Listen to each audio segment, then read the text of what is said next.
வணக்கம் ஃப்ரெண்ட்ஸ், இது நம்ம சேனல் பிரணேஷ் மம்மி.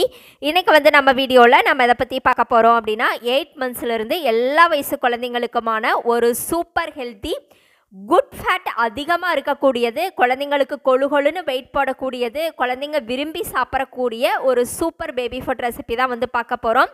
ரொம்பவே குயிக் அண்ட் ஈஸியாக செய்யக்கூடிய இந்த குட் ஃபேட் பேபி ஃபுட் எப்படி செய்கிறதுன்னு பார்க்குறதுக்கு முன்னாடி இந்த வீடியோக்கு ஒரு லைக் பண்ணிட்டீங்க அப்படின்னா உங்களை மாதிரி இன்னும் நிறைய மம்மிஸ்க்கு இந்த வீடியோ யூஸ்ஃபுல்லாக இருக்கும்.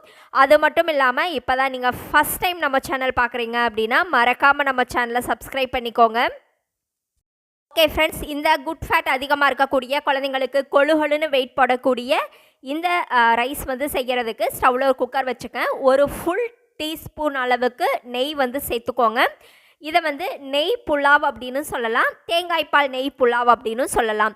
ரொம்ப டேஸ்ட்டாக இருக்கும், ஒரு பிரியாணி சுவையில் இருக்கும்.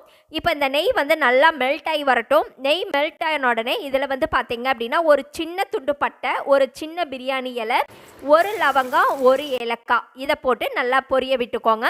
இது கூட பொடிசா நறுக்குன வெங்காயம் வந்து கொஞ்சமாக சேர்த்துக்கலாம். அது கூடவே கொஞ்சம் தக்காளியும் சேர்த்து நல்லா வதக்கி விட்டுக்கோங்க. இந்த வெங்காயம் தக்காளி ரெண்டுமே ஓரளவுக்கு நல்லா வதங்கி வரட்டும். நம்ம ஹோல் கரம் மசாலா வந்து சேர்க்கக்கூடாது. அது நாம் சேர்க்கிற அந்த 3 ஸ்பூன் அரிசிக்கு ரொம்ப ஹெவியாக இருக்கும். இது மட்டுமே போதுமானது. இது கூட கொஞ்சம் பெப்பர் தூளும் கொஞ்சம் சால்ட்டும் வந்து சேர்த்துக்கிறேன். சால்ட் வந்து ஆப்ஷனல் தான், வேணும்னா சேர்த்துக்கோங்க. இப்போ இது எல்லாத்தையுமே நல்லா வதக்கி விட்டுட்டு இது கூட வந்து பார்த்திங்க அப்படின்னா நான் வந்து ஒரு 3 ஸ்பூன் அளவுக்கு அரிசி நல்லா கழுவிட்டு ஒரு 15 மினிட்ஸ் ஊற வச்சுருந்தேன். அந்த அரிசியை வந்து இது கூட சேர்த்துக்கலாம். இப்போது நம்ம நல்லா ஊற வச்சுருந்த இந்த அரிசியும் வந்து இது கூட சேர்த்துட்டு நல்லா கலந்து விட்டுக்கலாம்.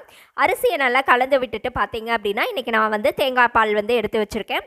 ஒரு 10 துண்டு போல் தேங்காயை எடுத்துகிட்டு நல்லா அரைச்சிட்டு நல்லா தண்ணி மாதிரி தேங்காய் பாலாக எடுத்துக்கோங்க. கெட்டியான தேங்காய் பால் வேண்டாம். இப்போ இது கூடவே கொஞ்சம் எக்ஸ்ட்ரா தண்ணியும் சேர்த்துக்கணும். ஏன்னா அரிசி ஃபுல்லாக வந்து நமக்கு நல்லா குலைவாக வெந்து வரணும் இல்லையா, அதனால் கொஞ்சம் எக்ஸ்ட்ரா தண்ணியும் சேர்த்துட்டு நல்லா கலந்து விட்டுட்டு மூடியை போட்டு ஒரு 4லிருந்து 5 விசில் வச்சு எடுத்தோம் அப்படின்னா நமக்கு ரொம்ப ரொம்ப குலைவான கீ ரைஸ் இல்லைன்னா தேங்காய் பால் புலாவ் எப்படி வேணாலும் சொல்லலாம், டக்குன்னு ரெடி ஆகிரும்.